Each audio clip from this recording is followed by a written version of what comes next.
வீடே மணக்கிற மாதிரி சூப்பராக ஒரு மட்டன் குழம்பு பண்ணுறதுக்கு மட்டன் கூட 1/2 ஸ்பூன் மஞ்சத்தூள், 1 ஸ்பூன் மிளகாத்தூள், 1 spoon garam masala, 1 spoon mutton masala, தேவையான அளவு உப்பு, 1 ஸ்பூன் இஞ்சி பூண்டு பேஸ்ட்டு, 2 ஸ்பூன் தயிர் ஊற்றி நல்லா மிக்ஸ் பண்ணி 30 நிமிஷம் ஊற வச்சிடலாம். குக்கரில் 3 ஸ்பூன் கடலெண்ணெய் ஆட் பண்ணிக்கோங்க. பட்டை, கிராம்பு, ஏலக்காய், 30 சின்ன வெங்காயம், 2 பச்சை மிளகா, 1 தக்காளி ஆட் பண்ணிக்கோங்க. இதெல்லாம் வதங்கினதுக்கப்புறமா 1 ஸ்பூன் இஞ்சி பூண்டு பேஸ்ட் ஆட் பண்ணிக்கோங்க. இஞ்சி பூண்டோட பச்சை வாசனை போனதுக்கப்புறமா 30 நிமிஷம் நல்லா ஊற வச்சுருந்த மட்டன் ஆட் பண்ணி தேவையான அளவு உப்பு போட்டுக்கோங்க.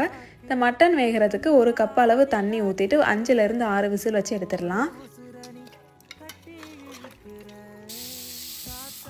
இந்த குழம்புக்கு வறுத்தரைச்சி மசாலா ரெடி பண்ணிடலாம். 1 ஸ்பூன் மல்லி, சோம்பு, சீரகம், நல்ல மிளகு, 4 முந்திரி வாசனை வர்றது வரைக்கும் வறுத்துக்கோங்க. 4 ஸ்பூன் தேங்காய் இது கூட வறுத்து அரைச்சி எடுத்துடலாம்.